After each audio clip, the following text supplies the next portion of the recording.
अपने पति के प्रिय संपादन में संलग्न पतिव्रता नारी यदि उसके साथ परलोक गमन करना चाहे तो पति की मृत्यु होने पर स्नान करे और अपने शरीर को कुमकुम, अंजन, सुंदर वस्त्र, भूषण आदि से अलंकृत करे, ब्राह्मणों और बंधु बांधवों को दान दे।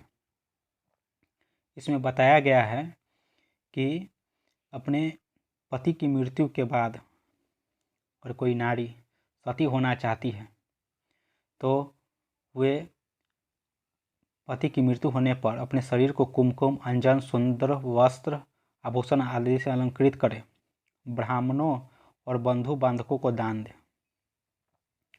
गुरुजनों को प्रणाम करके तब घर से बाहर निकले। इसके बाद देवालय मंदिर में जाकर भक्तिपूर्वक भगवान विष्णु को प्रणाम करें, वहाँ अपने आभूषणों को समर्पित करके वहाँ से श्रीफल अर्थात जो भी आभूषण पहने हुई है वो जाकर मंदिरों में चढ़ा दें। और आभूषणों का क्या करेंगे? भगवान खुद पहनेंगे? नहीं, ब्राह्मणों को वो सारे आभूषण मिल जाएंगे। वहाँ से श्रीफल यानी नारियल को लेकर लज्जा और मोह का परित्याग करके शमशान भूमि में जाए। यानी उनका कहना है कि लज्जा का त्याग करके, क्योंकि शास्त्रों में लिखा है कि स्त्री को मरघट में नहीं जाना चाहिए, शमशान घाट में, लेकिन अगर सती होना है शास्त्रों के अनुसार तो आपको शमशान भूमि में जाना चाहिए, वो भी लज्जा का त्याग करके। तब वहाँ सूर्य को नमस्कार करके चिता की परिक्रमा करके पुष्प सैया रूपी चिता पर चढ़े। देखिए लोगों को कैसे भ्रमित किया जाता है। पुष्प सैया रूपी चिता पर चढ़े और अपने पति को अपनी गोद में लिटाए और तदंतर सखियों को श्रीफल देकर, यानी जो उसके साथ महिलाएं गई है उन श्रीफल यानी नारियल देकर दाह के लिए आज्ञा प्रदान करे और दाह के लिए लोगों को कहे और शरीर को गंगा जल में स्नान के समान मानकर अपना शरीर जलाए। यह कौन सा नियम है? क्या गंगा जल से पवित्र हो जाते हैं? आग में अपने आप को जला देने से नारी पतिव्रता साबित हो जाती है? किस तरह से लोगों के साथ, महिलाओं के साथ अत्याचार होता था, यह गरुड़ पुराण से स्पष्ट पता चलता है। आगे क्या है, आगे भी जानने की कोशिश करते हैं। आगे क्या लिखा है? भरणी स्त्री को अपने पति के साथ अपना दाह नहीं करना चाहिए। प्रसव करके और उत्पन्न बालक का पोषण करने के अनंतर उसे सती होना चाहिए। यदि स्त्री अपने मृत पति के शरीर को लेकर अपने शरीर का दाह करती है तो अग्नि उसके शरीर मात्र को जलाते हैं, उसकी आत्मा को कोई पीड़ा नहीं होती। इसका मतलब है उसके शरीर पर जब आग लगता है तो स्त्री का शरीर जलता है लेकिन उसकी आत्मा को तनिक पीड़ा नहीं होती, यानी उसे तकलीफ नहीं होती।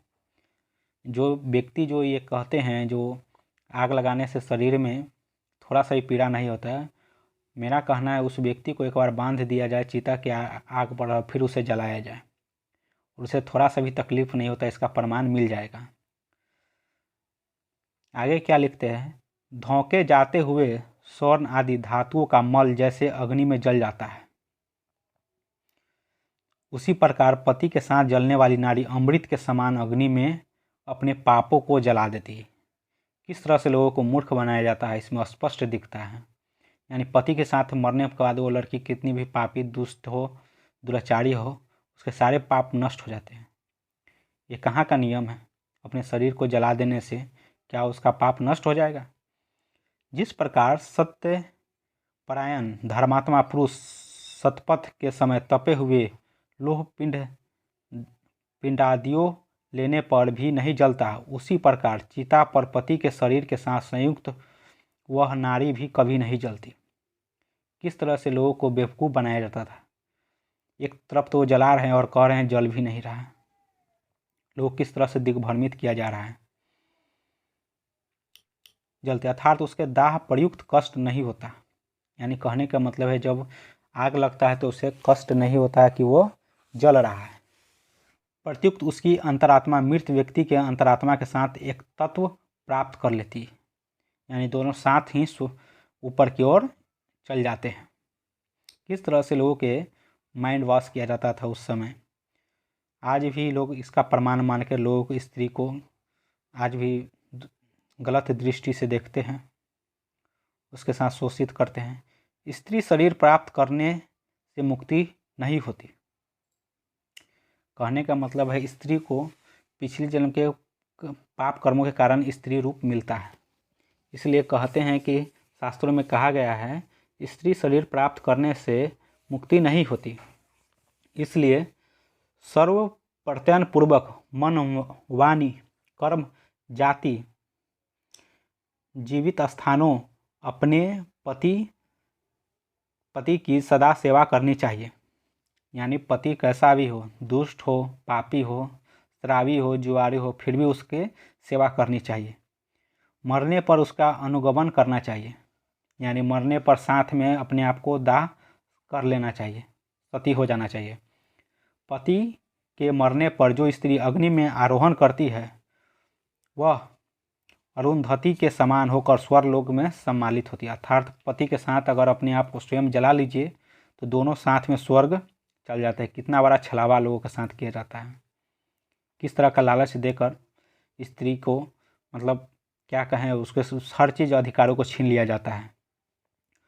वहाँ वह पतिपरायण नारी अप्सराओं के द्वारा अस्तिवामान होकर 14 इंद्रलोक के राज्य काल पर्याप्त अर्थात एक कल्प तक अपने पति के साथ स्वर्गलोक में रमन करती है। यानी पति के साथ वहाँ पर रमन करती है, यानी सुख सुविधा के साथ रहती है। जो सती अपने भर्ता का यानी पति अनुगमन करती है वह अपने मृतकुल, पितृकुल, पतिकुल इन तीनों कुलों को पवित्र कर देती है। कितना तरह से छलावा लोगों के स्त्री के साथ किया जाता था। ऐसा छलावा जो कभी दिखता नहीं है। स्वर्ग आज तक कभी किसी ने गया इसका प्रमाण मिला नहीं। लेकिन उस समय कैसे स्त्रियों के साथ अत्याचार होता था धर्म के नाम पर, इसमें स्पष्ट झलकता है। इन्हीं सभी बातों को रखते हुए मिलेंगे नेक्स्ट वीडियो में। तब तक के लिए धन्यवाद।